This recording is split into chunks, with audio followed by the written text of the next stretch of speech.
Alright, for those of you that are into custom geos or customizing your geo, this is something I've had sitting around for about a year now that I've had been wanting to do a little customization project here. I'm going to do a Baja, like a Volkswagen Bug Baja. This is a 16 valve 2001 model. It's pretty decent, pretty clean. The motor's broken. So, which is okay because I'm going to go through and put a new motor in it. We're going to add a turbocharger to it.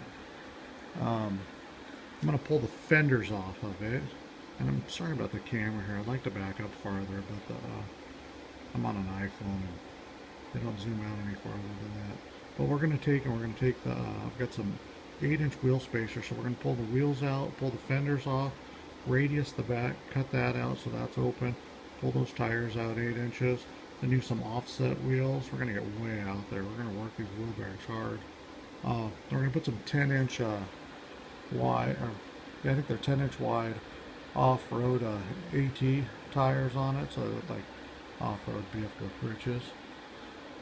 And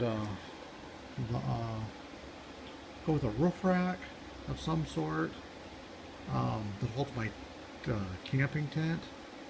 I've got a rooftop camping tent thing, a Camp Right, that I use on the roof of my old Geo. We're going to put that back on there. Then, and this is all open to changing, but then we're going to build a spare tire mount for the spare tire up here. And one of the reasons for going out so far on it is I want to be able to put a set of tracks on it too, that just like that are on my Geo tracker.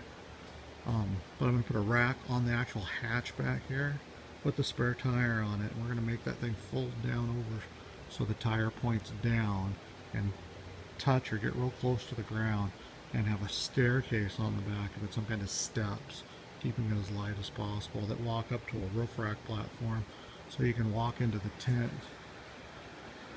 And it's a Suzuki Swift, and it's basically just wore out, just like all of them are. This one's got a blown head gasket.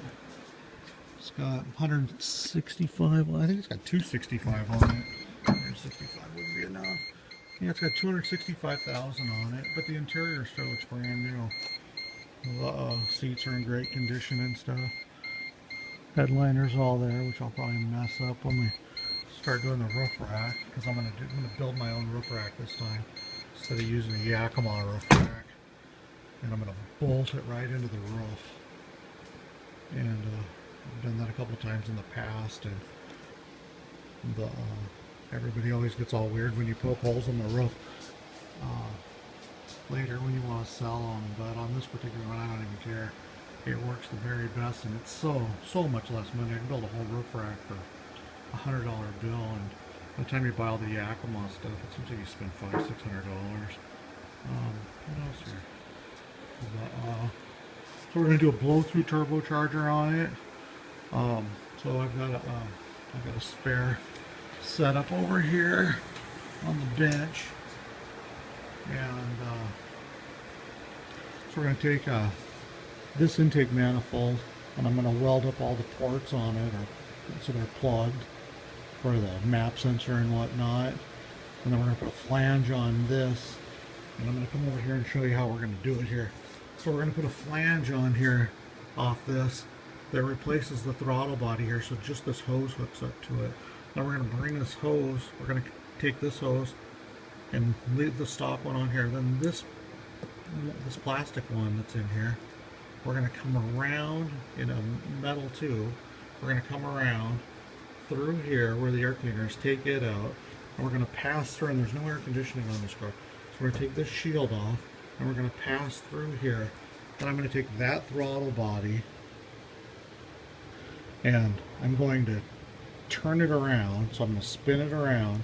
I'm going to cut all of the intake pipes off of it and weld them up, and then on the end here I'm going to relocate these ports onto the top of it, and we're going to come off this with a clamp, so this hose clamps basically on to here, and we're going to just take and lengthen all of the wires. So basically you're going to come down here you're going to see a turbocharger.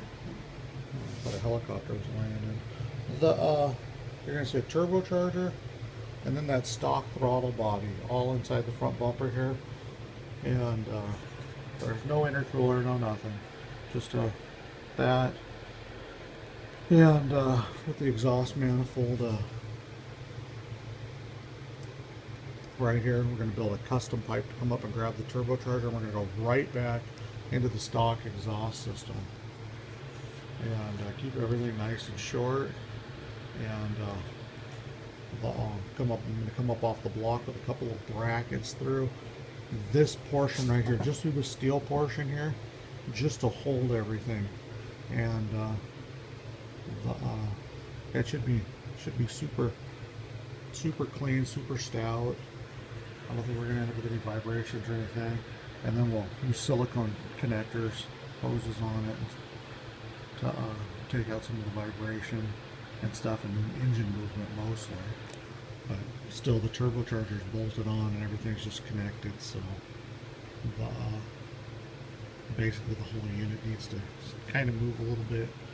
But not kind of, it does need to move a little bit. And then the rest of the engine compartment will just completely stock that way. And then instead of using that air cleaner because it's kind of bulky, when I had it up here testing it in the bumper, we'll just put a K&N filter right up here. And in fact, it's going to be on the wall of shame here. Just something like this.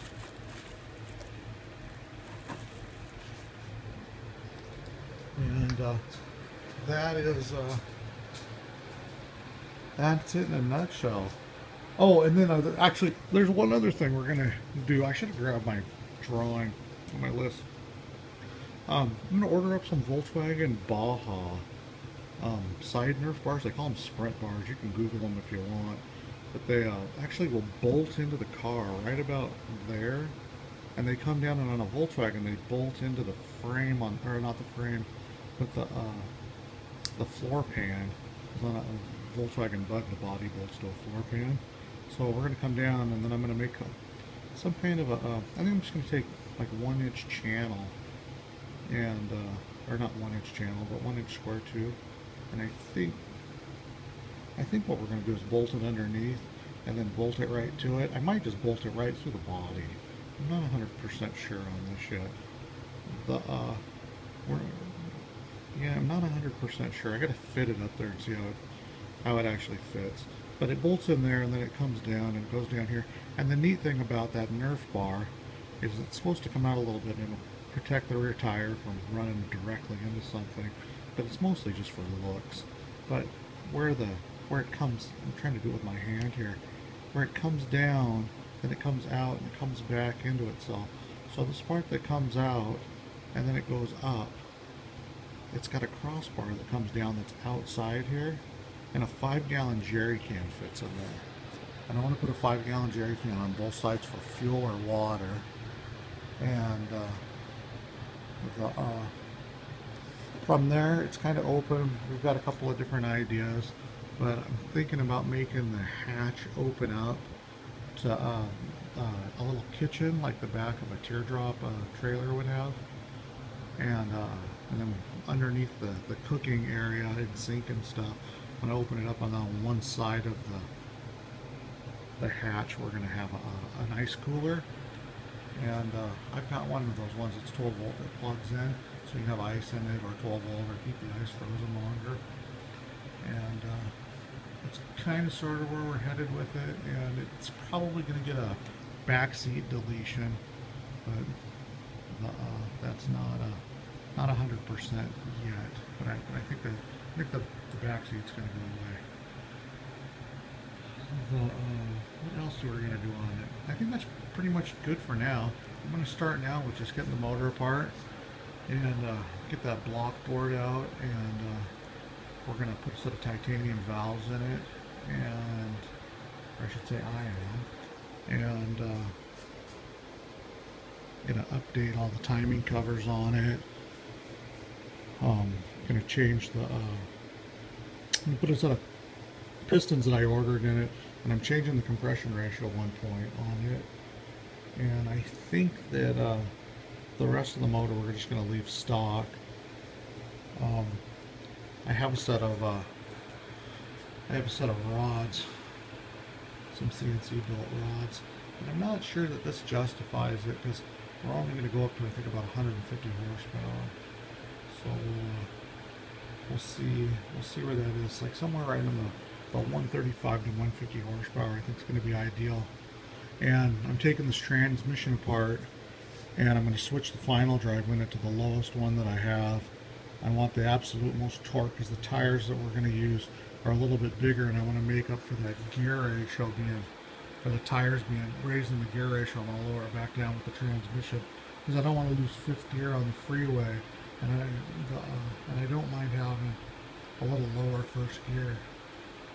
And then so when we bring the tires out, I've come up with the idea that we're going to clamp around the strut and come out with brackets, and then we're going to use fenders over the top of the tires. I found some fenders that'll go, so we'll have external fenders, so the front fenders will move, the back ones won't, and